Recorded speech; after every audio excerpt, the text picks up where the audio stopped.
I'll let him kick things off, but let's welcome him to class. Thank you. So, my name is Alex Baur. A little context on who I am.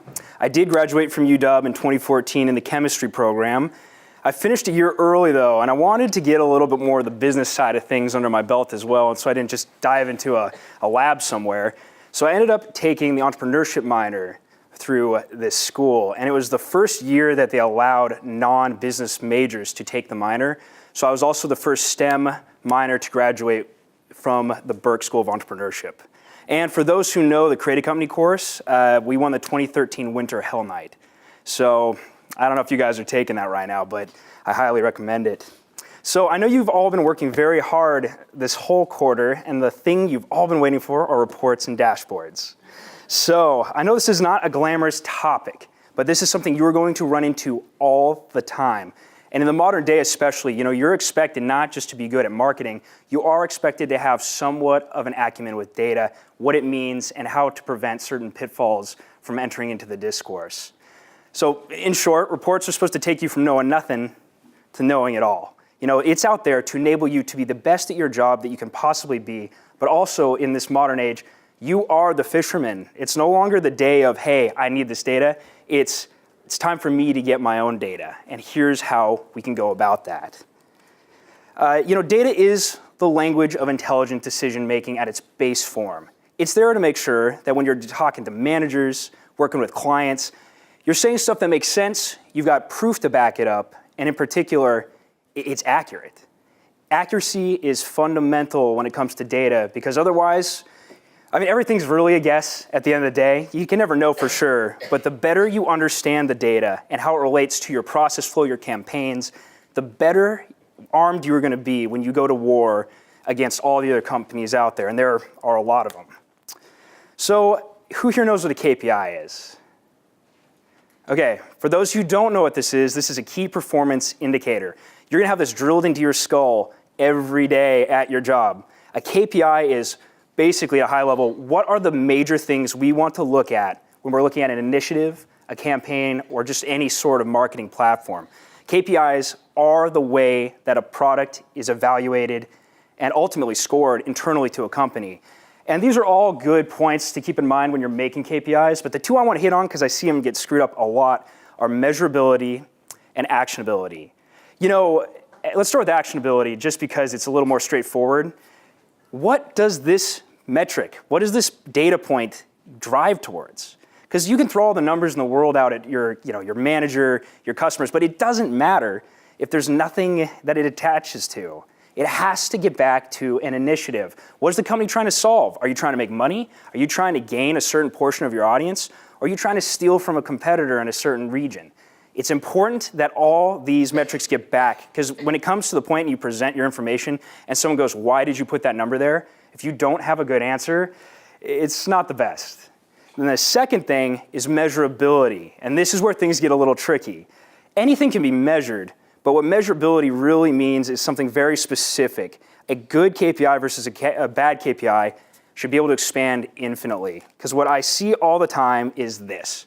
People come to me and they go, hey, I want to pick a percentage of female users and see that increase over time. Great, if that's an initiative, why not? The problem is, what happens if you increase the percentage of the female population on that pie graph? The male percentage has to go down. That's no bueno. Those are two competing cannibalistic KPIs. It just doesn't work in the long run, because if you hit 100% of your KPI for female participation, you've literally run all the men off your website. Doesn't work that way. So oftentimes I just like to remind people a good KPI should have the ability to expand infinitely, like a solid number, like number of sessions, average time on page, things like that. Those are things that can increase without cannibalizing any other KPI, because then especially if you guys need to pivot, if your manager comes back and goes, you know what, today we have to switch back to percentage men, wow, you've literally spent your entire life your entire time there telling him we're trying to decrease that. So it ends up not working. If you stick to this method, keep it absolute, keep it simple, it works out much better in the long run for your initiatives. So let's look at the past for a second here. The first time that normal people, normal non-data geeks like me, were able to interface with data was the killer app Excel. We've all used it, we've grown and loved it. It was the beginning of, hey, I can take data in, I can manipulate it, and I can send out spreadsheets. Now the problem is in the past, you had to talk to engineers, scientists, whoever was on your team, and you had to go, hey, Jim, can you go get me that spreadsheet? Oh, I have to talk to Tina, she's the database administrator, and it would just go on for, it could be a week till you get your information. We no longer live in this clunky era. Today, everything is so connected and so readily available, you don't need a Jim and a Tina. You just need yourself and a little bit of initiative. So Excel and these simple visualizations were the beginning of this whole process. Then what came next? Recently, the BI dashboard era. Today, there are so many dashboards, and we're going to hit on a lot of them. The BI dashboard era was so important because it was the first time that realistically anybody in any role in a company could log in, could learn about the data, and most importantly, change things about it, variables, times, filter. Back in the day, people just did not have the ability to do that. So you're getting to that actionable insights portion was difficult and time lagged. It could be months until you know what you want to do. Fortunately, that time frame is getting smaller and smaller every single day. The present looks much sexier. You've got Google Analytics, the most famous example right now, showing all sorts of metrics and dimensions, sessions, anything you could possibly want to know about a website, a property, an advertising campaign, all in one single bundle. Everything organized by tiles. Every tile there can be custom coded by you in a separate dashboard on the fly. These tools have had so many man hours and so much money poured into them to get to this point that this is where you begin to fish for yourself. Now, what the modern day has also shown is companies where their sole product is a dashboard. For example, this is I-502 data. I'm on here all the time. I don't know if anyone knows, I work in cannabis now as a data scientist. And so this is how I tell who's performing in the local market and who should we go after, who's trending upward, who's selling the best product. There are so many companies you will work for where their sole product may literally just be a dashboard. And for the right size of company, that makes bank. It's simple, it's intuitive. Everyone understands what to do there, clicking on the sides. There are a lot of companies you will work with or you will work for where this is their golden product. And in the modern day, it's becoming cheaper and cheaper to do this on yourselves even. So how are all these dashboards mixed together? You'll hear dimensions and metrics thrown at you a lot. I get them mixed up, don't feel bad. We all get them mixed up. The simple thing to remember is dimensions are attributes. They're cities, they're ages, they're IP addresses. They're the labels that you then apply metrics to understand how they're changing. So a dimension has metrics. It's always important to remember that because every dashboard has some combination of the two, like you can see down below there.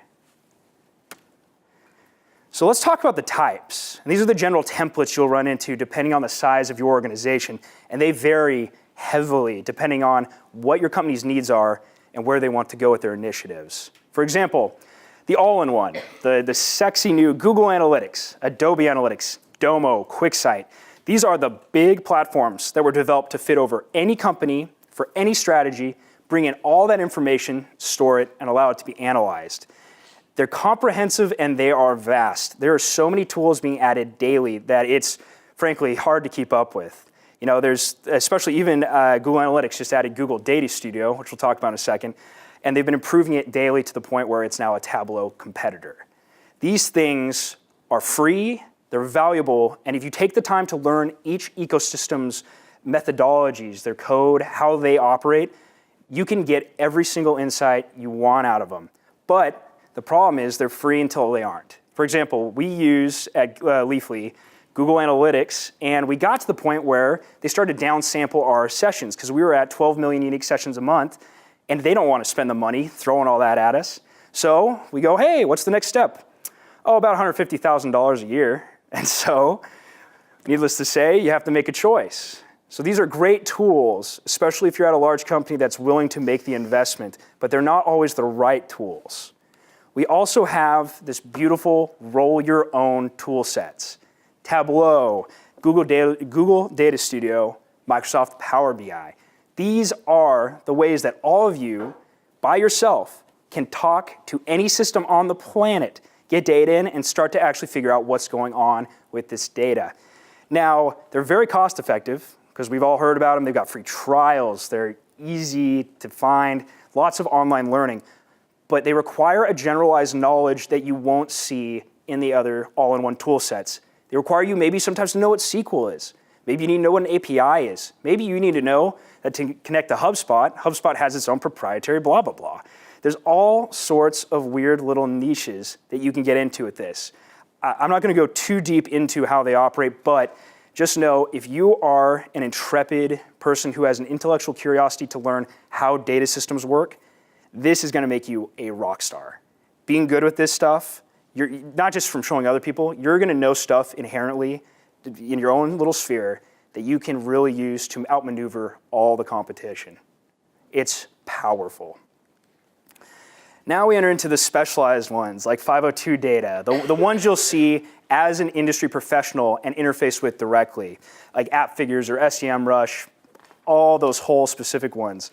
They're quirky and they're rigid because they were built to show a specific type of data. They're not meant like for Google Analytics where you can switch things around and change things. These are set in stone. You may be able to maneuver some of them around or change some things, but you're basically, what you see is what you get.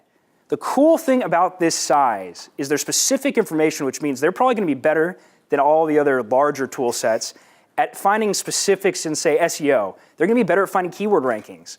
They're going to be more fine-tuned in figuring out what specific information am I trying to get out of this field. Is it ad campaigns? Is it social media net promoter scores? These are going to be more specific and probably better at it. And the cool thing is, if you have a good relationship with your rep, whoever is running it on the other end and you're dealing with for the payments, oftentimes you can call them up and go, hey, I really want to see this added. Why don't you have that? And 9 times out of 10, especially if they're a good rep, they'll work with you and they'll go, okay, we can't do it now, but can I get you a spreadsheet or can we add this in the next quarter? And they will work with you because you are their lifeblood. A lot of these, especially these specialized ones, are dying for customers. There is so many alternatives out there. These people will bend over backwards if you work with them and if you're nice to them, especially. So, these also require a lot of research. Depending on what you want to do, there are 20 competitors for every single little segment. You have to do your research because the last thing you want to do is get on a cool tool set that's maybe a little more expensive, and then you spend all your time just wasted trying to do something you can't do, and you end up costing a lot more money than just the price. And then the final one I threw in just as kind of you're probably going to run into it sometime. Custom dashboards, they're dinosaurs. They've been around since the dawn of time. They're built off old architecture. Many of you probably run into these at maybe jobs you've worked at. They're there, they take a lot of dev time to change, and they probably are still there because no one has wanted to spend the time or take the initiative to change that. So you can actually position yourself as, hey, this is an old dashboard we use. I found an alternative. Or 9 times out of 10, it's unfortunately just what the company needs at the moment, so you gotta learn all the pitfalls and quirks. Let's talk about where, as a marketer, you're gonna see some industry dashboards being used. Now, this is not an exhaustive list. This is a list of things I've used or I'm familiar with.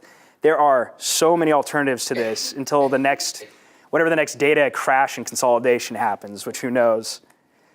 So social media can be broken down into 2 basic categories for their dashboards. You have the company-specific dashboard, like Facebook, Google Analytics, Pinterest automation, that are fine-tuned for the product that they are interfacing with. So when you go on that Facebook dashboard, you know all the spends you're doing, who you're targeting, how many clicks you're getting, referrals, very specific to Facebook. That's good if you want to manage spend. However, if you zoom out and look at it from a higher level, you get to stuff like Datorama, Clipfolio. These allow you to balance the 10,000-foot view. Who are you contacting?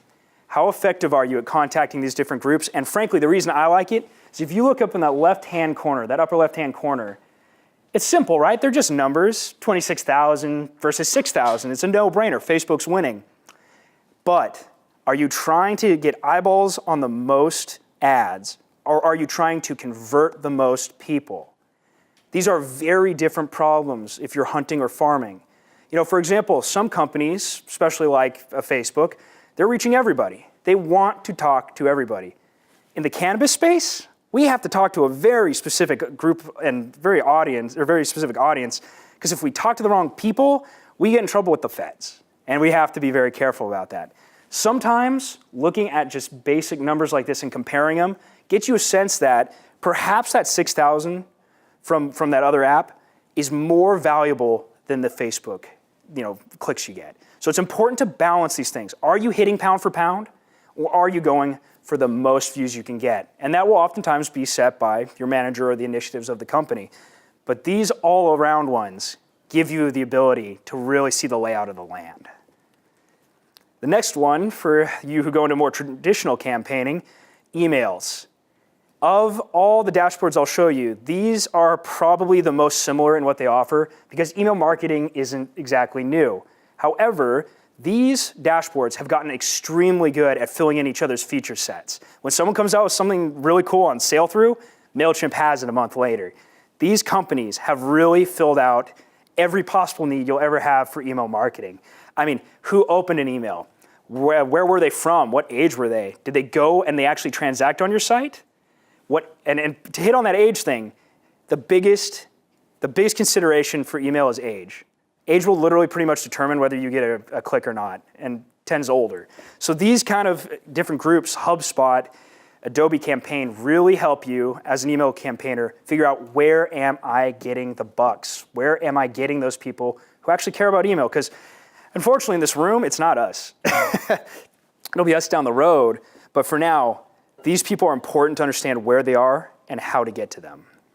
Now for SEO and ASO, and for those of you who don't know, ASO is App Store optimization. It's how do we rank? How do we rank on a search engine? How do we rank on an app store?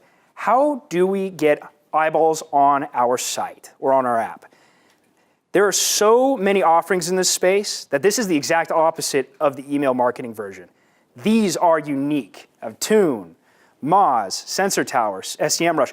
There's so much space to be done, to go through here, that honestly, each one of these is about as similar to the other one. They're just not. Because the algorithms are not given out for these things. Google, Bing, we don't know what the algorithm is. They give us hints. They drop little, it always reminds you of a child's story. They drop little hints and things to bring us along. No one knows the Google algorithm. In many cases, Google doesn't understand the Google algorithm. You can take Alexa, compare it to Sensor Tower, and you're going to get wildly different information. So this area in particular, if you go into SEO or ASO, you have to pay attention to what these companies offer and how good are they. Because one may be better at a specific type of keyword, and another one ends up falling flat on its face. So SEO and ASO in particular, pay attention.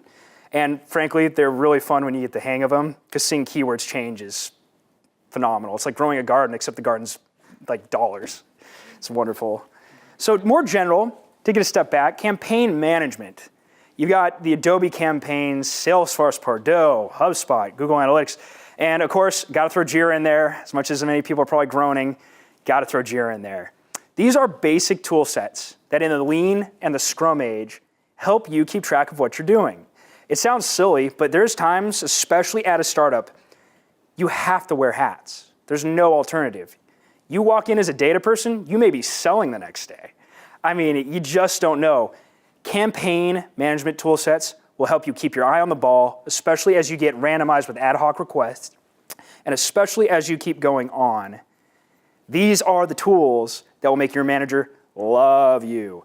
They love seeing someone who's organized, seeing someone who can actually account for their work, account for their spend. And so many tools just have campaign management as a virtue of their systems. Learning how to effectively manage, whether you choose Scrum or Lean or Kanban, but whatever your methodology, learning how to organize is essential to being a strategic marketer. You know, the yesteryear was filled with a lot of people, like in Mad Men, saying it's toasted. We think this is going to work. I got it in my gut. The gut doesn't cut anymore, folks. The gut does not work in the modern day. Managing these things, tracking these things, and being honest if they worked or not. That is the modern day lingua franca. and it's important to keep track of. And of it's kind of a smaller subset of this, advertising management. Oftentimes, you have to do it in the platform it's offered in, like Google AdWords. The only way to really know some of the Google AdWords metrics are to be in Google AdWords. They're not going to give their spend out to other platforms typically, occasionally. So you have to deal, just by virtue of our industry, you have to deal with the ad campaign systems. But much like we were looking at social media, the percolates, the funnels, and the rocket fuels of the world allow you to take another step back and go, okay, we know what the spend is. We're paying attention to the spend. You should all pay attention to the spend. But let's compare, again, pound for pound, how are we doing across all of our various ad campaigns? Because just like with social media, a referral is not just a referral. They're going to be worth different amounts depending on who you're trying to attract, different people you're trying to grab.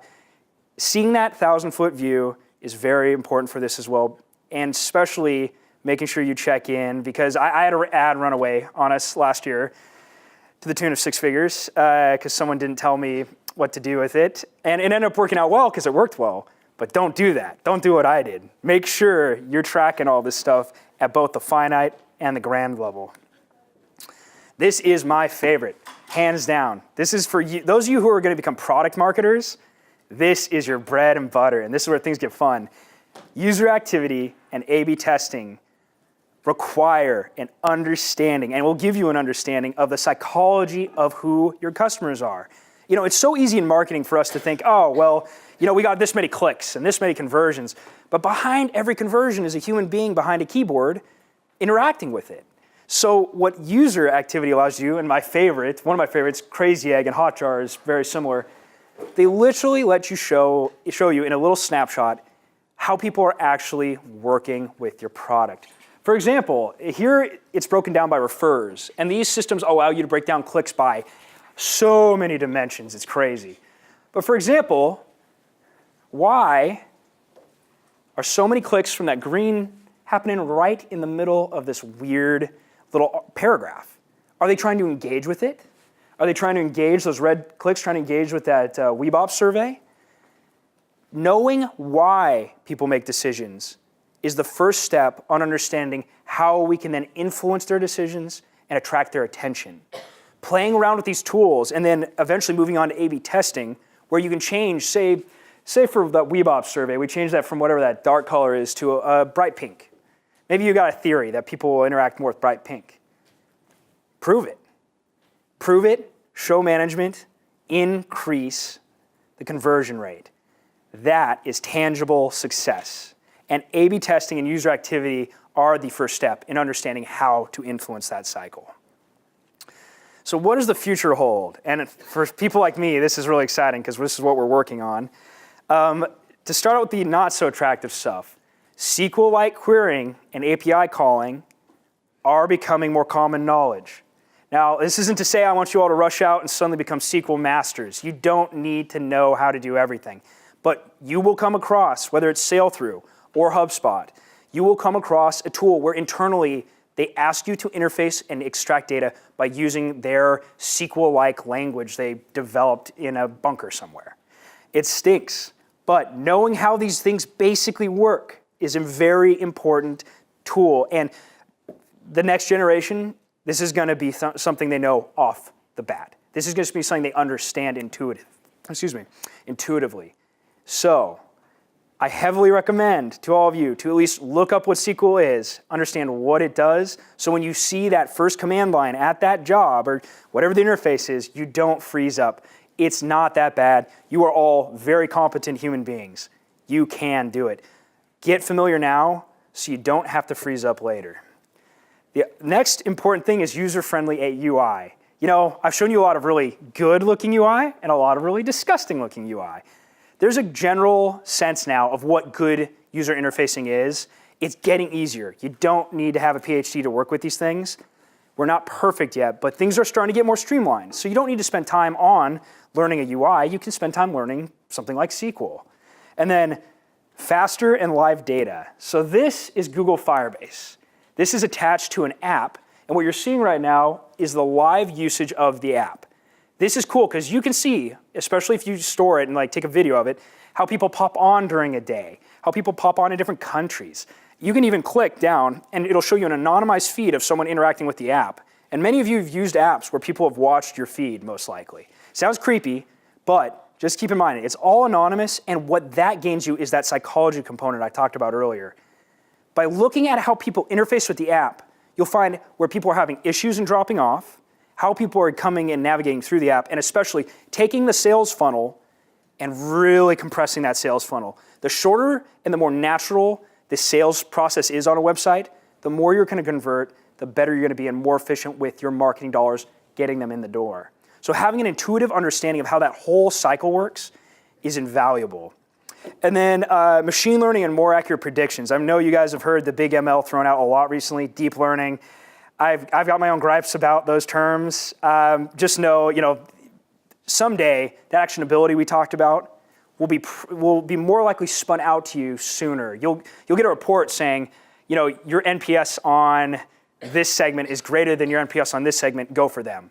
But we're not there yet. We're just not there yet.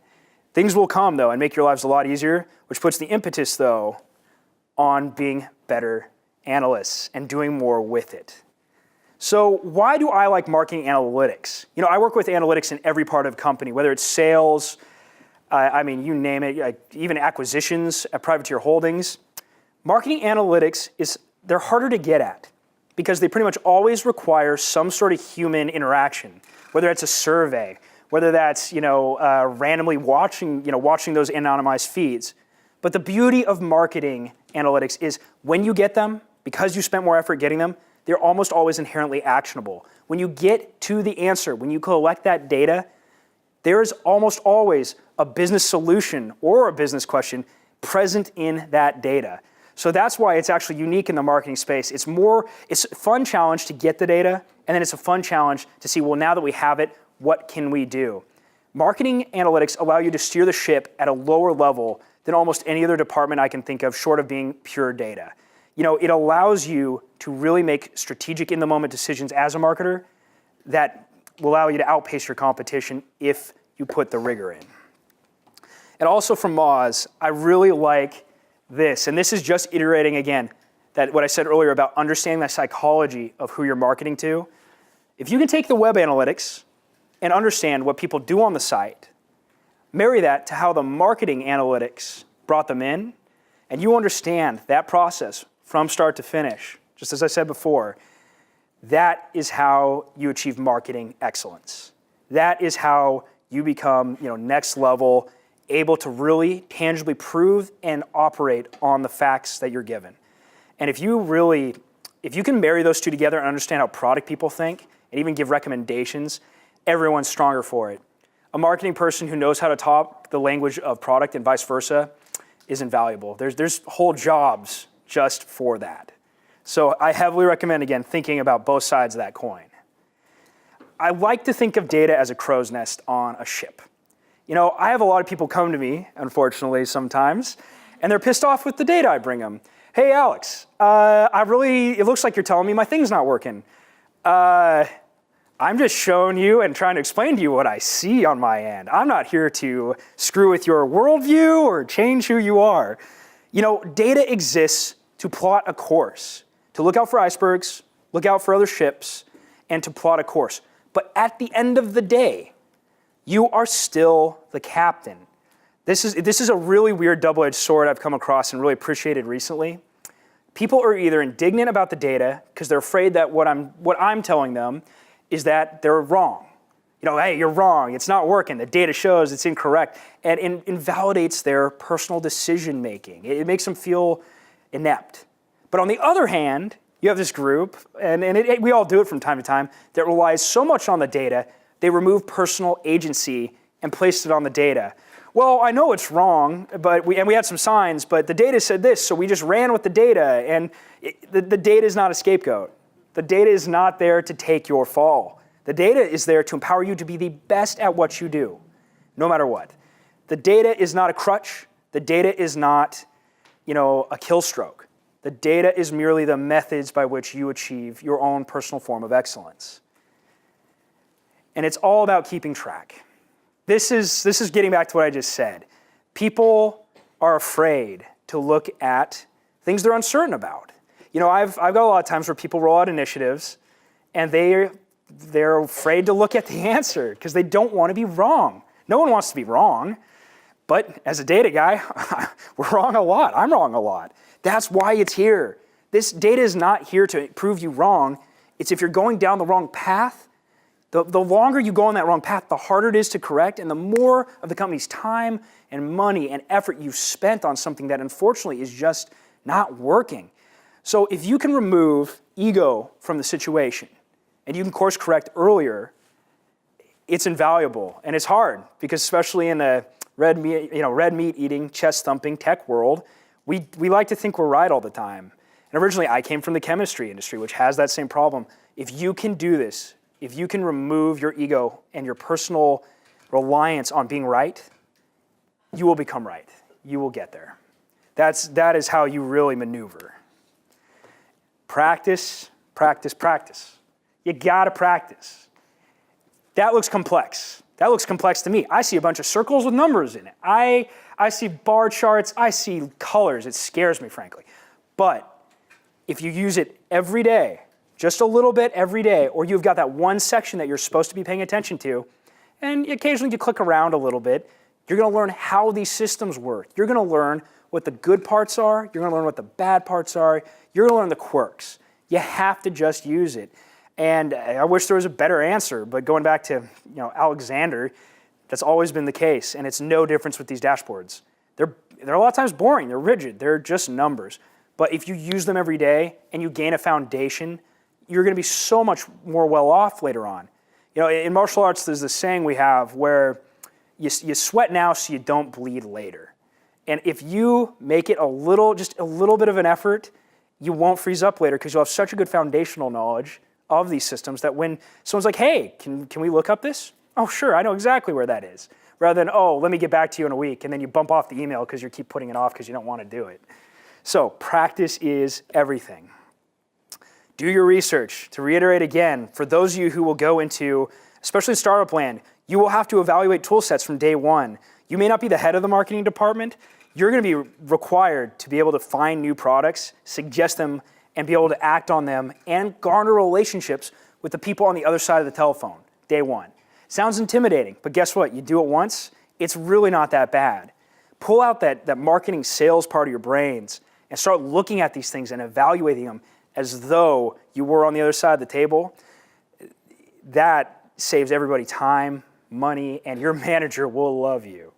They will just love that you have that impetus to go out there, find the right tool set, and act on it. And then finally, the sniff tests. And what do I mean by a sniff test? All this is good. All this data is great. We have access to it. However, don't assume the data is always correct. This is a big problem too. Companies are porting what they have into the dashboard, and to their knowledge, it's correct. But if you're Google Analytics, is Google checking every single one of its 50 bazillion companies? No. There's incorrect data in there. And sometimes you really got to have a good quick check to make sure, is what I'm seeing true? For example, if you know that 2/3 of your company's conversions come from the East Coast and 1/3 from the West Coast, and you see 2/3 of the traffic from the West Coast and 1/3 from the East Coast, you're either going to, A, be given incorrect information, which is good, because then you can go to the company and you learned it's incorrect and they can fix it and everyone's happy, or you're finding a trend that no one has discovered before, and that is also good because now you can act on it. So always having these little sniff tests of, is what I'm seeing correct? Just to validate, to make sure you can go forward with it and be confident in it, is important. Because if you run with incorrect data, there's no one to blame but yourself. And it sucks, but sometimes you're handed something that you really did not know how bad it was. So always be checking. And become your own SME. That's how I look at myself. When I enter a company as a data guy, I am the subject matter expert for that company. If someone in leadership shouts, hey, how are we doing in California in the 18 to 24 group? I always will have an answer, or I can say, I will get back to you within the day. Become the subject matter expert in your sphere of influence, because if you spend the time cultivating that foundational knowledge, just like with these dashboards, you're gonna look informed, you're gonna know when things look good or things look bad and be able to outmaneuver everybody. And finally, you're just going to be able to, especially when you get into management, you're going to understand how these qualities influence good decision making. You can identify them in others, and they make you stand out, especially when it comes to looking at managerial decisions. Better dashboards require better users. You know, everyone is learning how to use these things. Everyone is learning how to interface with these systems. The bar is higher than it was for Excel back in 1994. But you're all capable of keeping up to date. It's not that hard, and every incremental amount of effort you put into this beyond that initial bit is going to make you stand out so much more than everybody else. There's going to be people who are resistant to what it takes to interface with a better dashboard. And you know what? They're lost. Because unfortunately, the way society is and the way that capitalism is, our industry, there is no slowdown. There is no time for stopping. There's only as fast as we can go. And if you're the slowest member, you're holding everybody back. So better dashboards require better users, and you are all better users. Just put in the effort. With that, take any questions.